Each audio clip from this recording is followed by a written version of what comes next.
meu nome é Bruna Campos, sou médica dentista no Hospital do Grupo Trofa Saúde de Braga Centro e quero agradecer a vossa participação hoje e este tempinho que vão partilhar connosco para responder a esta pergunta: dor de ouvido e bruxismo, qual a relação?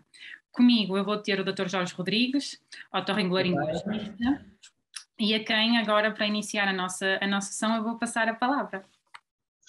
Muito boa tarde. Então, começando um pouco por esclarecer o motivo que levou à realização deste webinar, é um pouco para demonstrar que o Trofa Saúde está organizado de forma a dar uma resposta integrada aos problemas dos seus pacientes e que existe uma proximidade e uma boa interligação entre as diversas especialidades, de forma a oferecer o melhor tratamento possível ao doente. Isto acontece entre várias especialidades e entre otorrino e medicina dentária é um bom exemplo. Nós trabalhamos em áreas muito próximas. O otorrino é o médico que se dedica à patologia do ouvido, do nariz, de boca, garganta, nariz, e o médico dentista está aqui na proximidade com a patologia da cavidade oral, dentes e gengivas e também mamilo. Por isso, é frequente existir uma boa interação entre estas duas especialidades. Frequentemente é necessário, perante determinada patologia, recorrer à opinião de um colega de uma área próxima. Entre otorrino e medicina dentária isso acontece muitas vezes. São exemplos desde a obstrução nasal na criança, que quando a criança respira mal numa fase precoce da vida, leva depois a alterações dentárias e problemas de oclusão mais tarde, que necessitam da intervenção das duas especialidades, ou o SAUS, a apneia do sono no adulto, que é uma patologia que também entre a pneumologia, a otorrinolaringologia e agora com tratamentos também da parte da medicina dentária, chegamos a um bom tratamento para o paciente. Hoje trazemos um tema um bocadinho diferente e um bocadinho desconhecido, mas que também implica esta boa interação entre especialidades, que é a disfunção temporomandibular, que é, como digo, um problema muito frequente na nossa população, mas que as pessoas muitas vezes convivem com ele e não sabem aquilo que têm. Daí foi o motivo de virmos apresentar-vos este webinar. Muito bem, começando então para a anatomia e fisiologia, porque temos sempre que falar aqui das estruturas, não é? No que refere à articulação temporomandibular, ela é uma articulação composta por diversas estruturas, sendo das quais o nosso osso temporal, o côndilo da nossa mandíbula e o disco. Este disco que está interposto entre estas duas estruturas e em conjunto com outras estruturas adjacentes, permite-nos efetivamente realizar os nossos movimentos mandibulares. Movimentos esses que também só é possível pela movimentação destas duas articulações, ou seja, elas são bilaterais, temos uma esquerda e uma direita. Perante isto, a grande relação aqui também é a proximidade que nós temos com o ouvido, não é, Dr. Jorge? Sim, o ouvido encontra-se posteriormente à articulação temporomandibular. Para terem uma noção, o canal auditivo externo está separado apenas por uma fina camada de osso da articulação. Então, quando temos um processo inflamatório no ouvido, essa dor é referida ao ouvido em si, mas também às estruturas vizinhas, e vem quer anteriormente, quer vem para a parte posterior, às vezes as pessoas queixam-se de dor de cabeça, ou até dor que vem para a garganta e para o pescoço.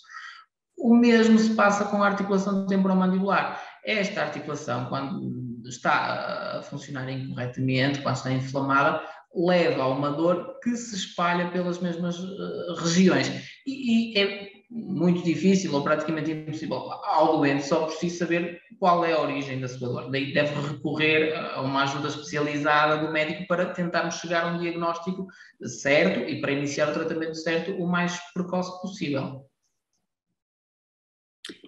Então, o que é efetivamente uma disfunção temporomandibular? Porque este termo que nós vamos utilizar várias vezes durante este webinar. Não é nada mais do que um distúrbio da nossa articulação, e que ela está subdividida em dois grandes grupos.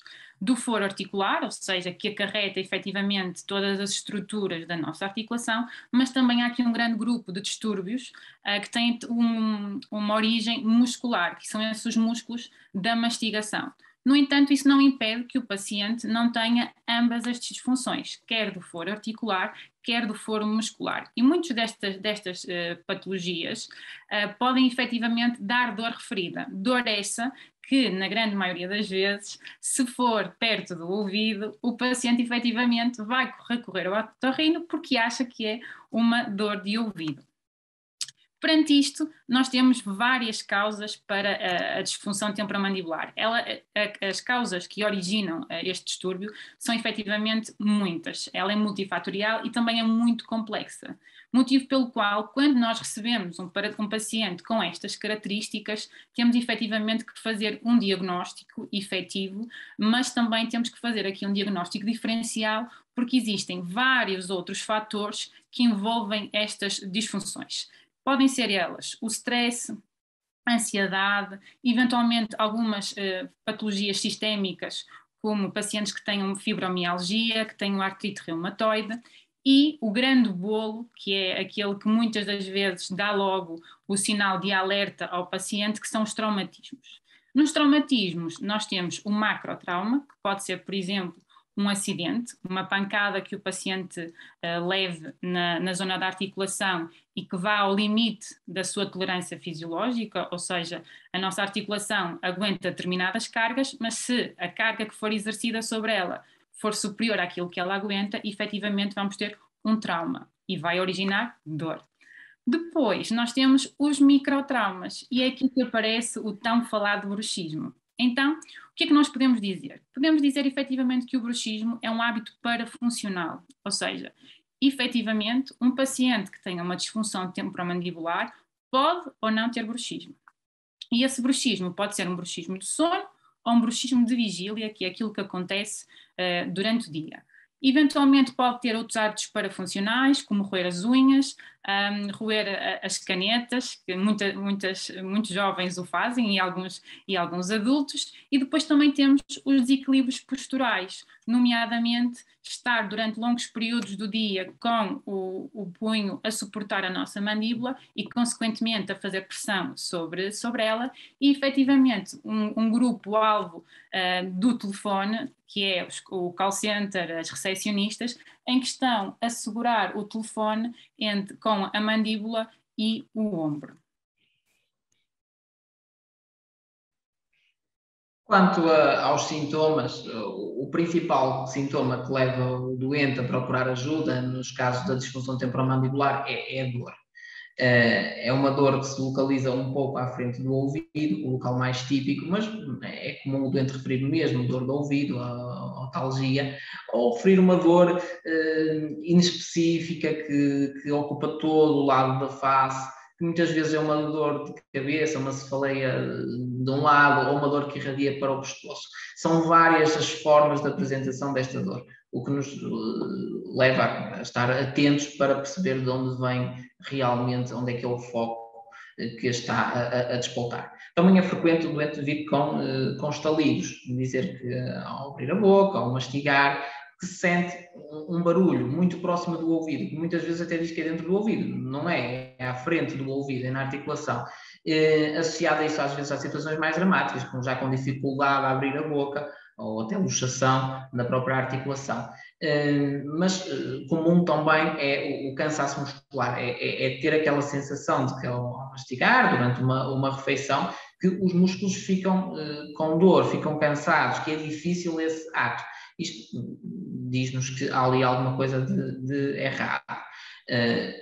Estes são os mais comuns, mas depois há outros, há doentes que referem não tanto uma dor, mas uma pressão no ouvido, uma coisa mais discreta, uma sensação de um peso que está sempre lá ou que está lá a maior parte do tempo. Isso acaba por dificultar o diagnóstico porque não é uma queixa tão óbvia, mas cabe-nos a nós estar atentos para fazer as questões corretas e para perceber quais são todos os sintomas e qual o diagnóstico correto.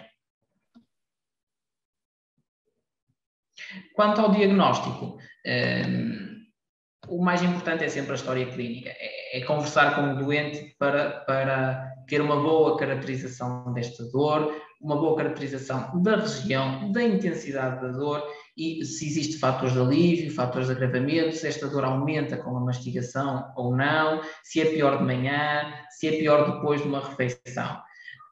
Além disso, pesquisar outros sintomas associados, nomeadamente quer doenças do ouvido em si, quer doenças da articulação temporomandibular, ou seja, perceber se o doente tem uma boa abertura da cavidade oral, se há crepitação quando ele abre a boca, se tem uma história de hábitos parafuncionais, como a doutora Bruna falou, se tem bruxismo, se range os dentes, tudo isso vai nos ajudar a construir um quadro à volta do doente e a chegar ao diagnóstico.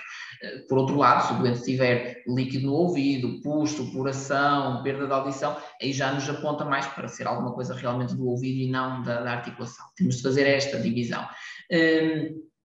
Ao exame objetivo é muito importante a otoscopia, ver efetivamente como é que o ouvido está por dentro e depois a palpação daquela região à volta do ouvido, anteriormente ao ouvido, exatamente em cima do sítio da articulação, palpação dos músculos da mastigação, ver se há algum ponto, aquilo que chamamos um ponto de gatilho, que vai despoltar a dor que o doente se queixa e que o traz à consulta, ver, claro, a força que ele exerce na mastigação, com o movimento da mandíbula, avaliar a oclusão e, claro, complementar sempre o restante exame ao RL, ver também a própria faringe, ver a laringe, porque há patologias de outros locais que podem levar a esta dor no ouvido e nós temos de, efetivamente, ter a certeza no diagnóstico. Para além desta história clínica e desta observação, podemos recorrer a alguns meios complementares de diagnóstico. É mais raro necessitarmos deles, mas o TAC pode nos ajudar a ver a linha articular, a ver se há alguma degeneração na articulação temporomandibular e se quisermos uma caracterização mais eficaz do disco, podemos recorrer à ressonância para ver se esse disco já tem lesões mais graves. É só uma ressalva, efetivamente aqui nos meios complementares de diagnóstico, também quero deixar claro que efetivamente é como o próprio nome diz, eles são complementares, ou seja, não são todos os pacientes que nós recebemos que nós efetivamente submetemos a estes exames, porque realmente eles têm as características específicas deles e é precisamente para nos dar informações que nós, no nosso exame clínico, efetivamente não conseguimos ter acesso e até mesmo para ver o grau, não é, de avanço que eventualmente alguma patologia, como o Dr. Jorge disse, do foro degenerativo, até já possa existir. Então, diagnóstico diferencial, e é aqui que nós voltamos outra vez a nos encontrar, não é verdade, Dr. Jorge? É verdade. Novamente, patologias das duas áreas e novamente a importância de uma boa interação para falar com os colegas e para ter um diagnóstico certo mais rapidamente. Quanto aos diagnósticos diferenciais de dor nesta região da articulação, por uma questão de frequência, as otites, claro, tomam um papel importante. É sempre importante excluir uma otite, quer ela seja uma otite média aguda ou quer seja uma otite externa, elas têm características diferentes e muitas vezes a dor também é diferente. E diferente da dor da própria articulação temporomandibular. Se tivermos uma dor mais externa, que a mobilização do pavilhão auricular aumenta, leva-nos a pensar logo numa otite externa. Se a dor for mais localizada ao sítio da articulação, mais depressa pensamos numa disfunção temporomandibular. Menos porque temos outros diagnósticos, como a patologia dentária, que a doutora Bruna poderá esclarecer um pouco mais. Na questão da patologia dentária, é o principal motivo que move o paciente a uma consulta no dentista, não é? O paciente, a maior parte das vezes, já vem com a dor, mais uma vez, não é do ouvido, mas muitas das vezes eles dizem, é uma dor que irradia para o ouvido. E, efetivamente, numa fase inicial, nós temos logo que descartar a origem dentária, ou eventualmente gengival, do periodonto, das estruturas do periodonto, porque pode realmente estar a dar uma dor referida na zona do ouvido e não ser esse o principal motivo. Ou então pode realmente estar aqui um caso de disfunção temporomandibular, que efetivamente dá essa dor, e a primeira pergunta que eu costumo fazer ao paciente, diga-me onde dói. E efetivamente há pacientes que apontam logo de imediato para dentro do ouvido, outros que dizem é nesta zona, e nesta zona voltamos a ter as duas estruturas bem próximas, ou seja, ele próprio não consegue identificar, é aqui que me dói. Por outro lado, existe uma pequena percentagem que diz, não, efetivamente é aqui. E quando eles dizem, efetivamente é aqui, nós vemos que eles estão a apontar para a articulação temporomandibular. Nesse momento, e numa fase inicial, o que nós costumamos fazer é fazer um pequeno estímulo, ou seja, com a mandíbula, nós fazemos determinados movimentos para criar carga em algumas estruturas. Carga é essa que nós queremos ver se ela modula a dor do paciente. Então perguntamos, é esta a dor familiar? É esta a dor que costuma sentir? Ou por outro lado, a dor aumentou, a dor diminuiu? E por aí nós também, mediante a resposta positiva ou negativa, também avançamos para o nosso diagnóstico diferencial, neste caso, para verificar se efetivamente o paciente não padece uma disfunção temporomandibular. Caso essa resposta seja negativa, então no final da minha consulta eu referencio efetivamente o paciente para o otorrino, no sentido de descartar qualquer outra patologia que possa estar associada, neste caso, ao aparelho auditivo. Sim, porque temos várias patologias, como referimos já há pouco, do aparelho auditivo, mas também temos patologias mais longe do aparelho auditivo que dão dor para o ouvido, por uma questão das estruturas que fazem a sua inervação.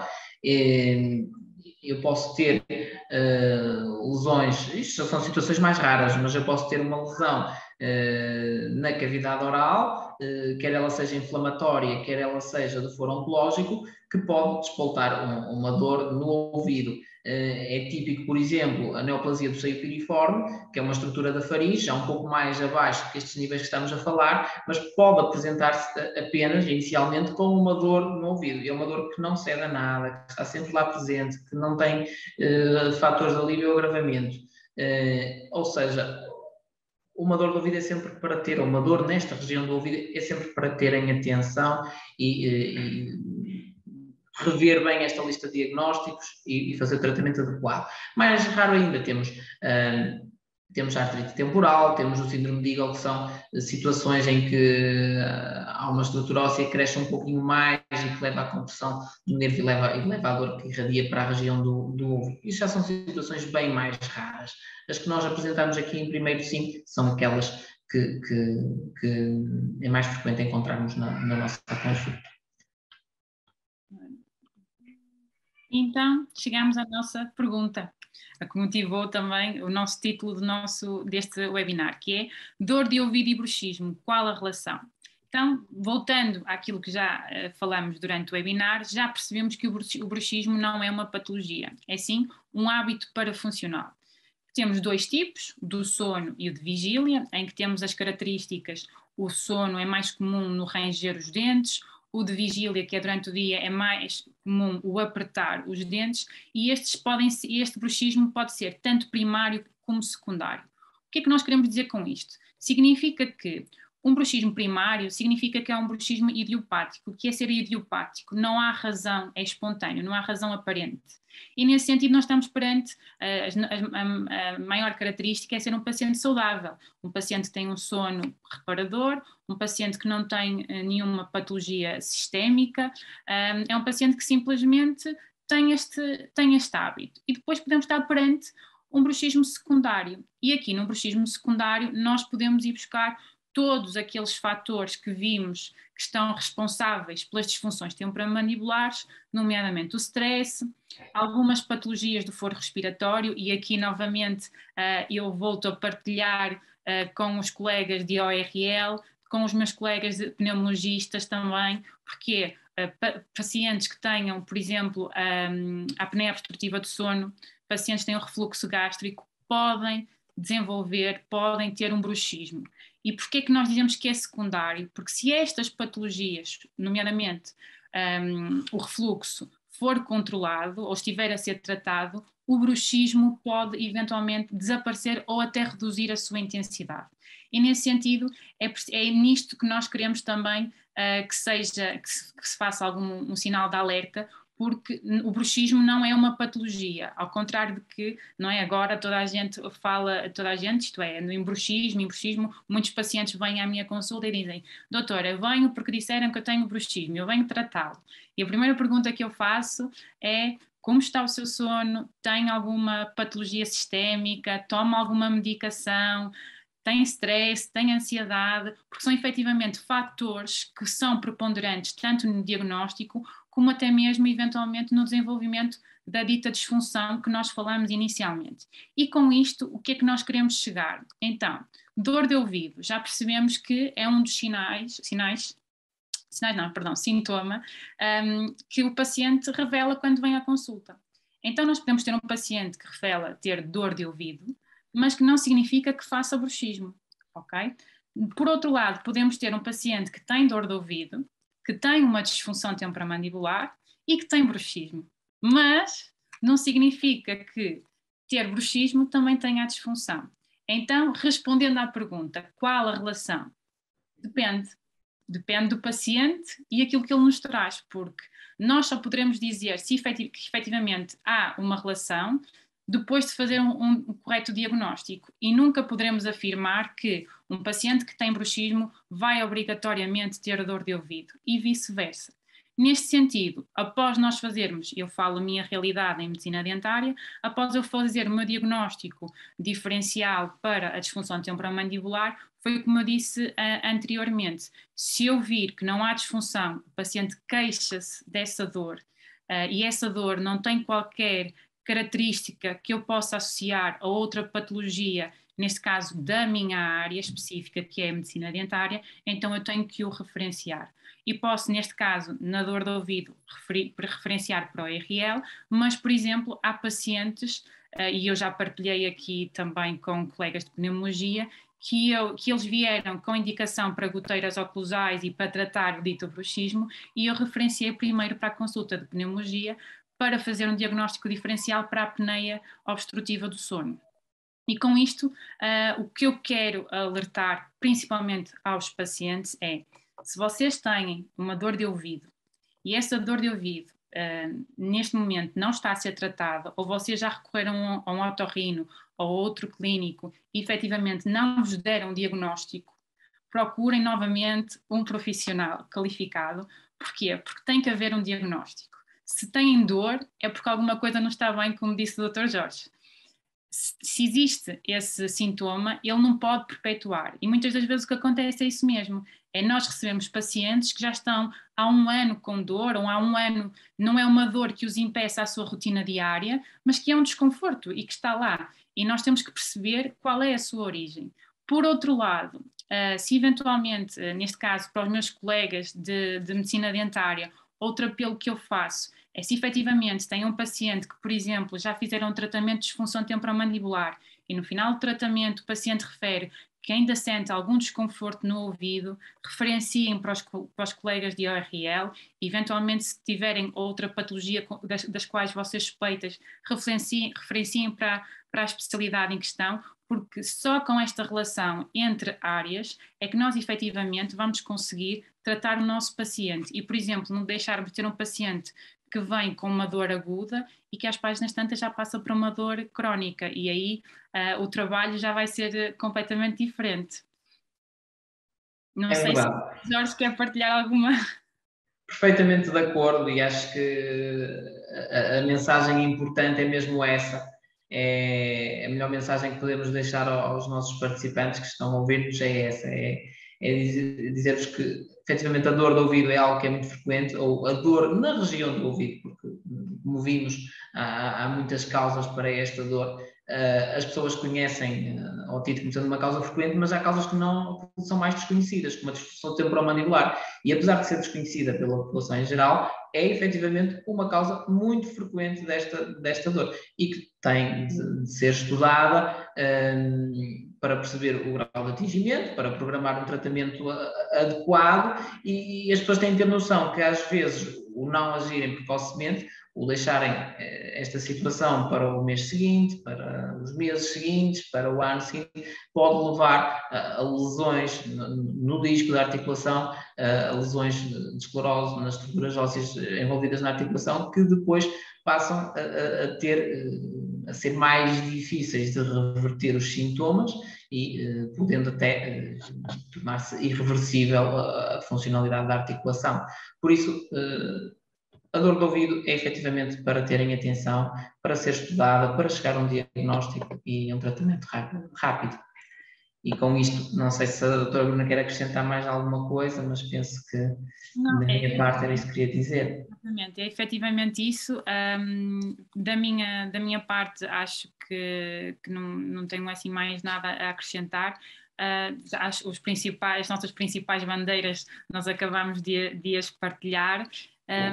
Entretanto, aqui a questão é mais para deixar este alerta do efeito bola de neve, não é, Dr. Jorge? Porque efetivamente a maior parte das vezes quando o paciente chega até nós já passou por imensas especialidades, já está na procura do tratamento e de uma solução para o problema, porque nós temos que o paciente vem até nós e ele tem um problema, então nós temos que começar primeiro por resolver esse problema, e efetivamente o paciente já andou e com o tempo a passar a bola de neve só foi aumentando, não é verdade? Sim, sim, é verdade.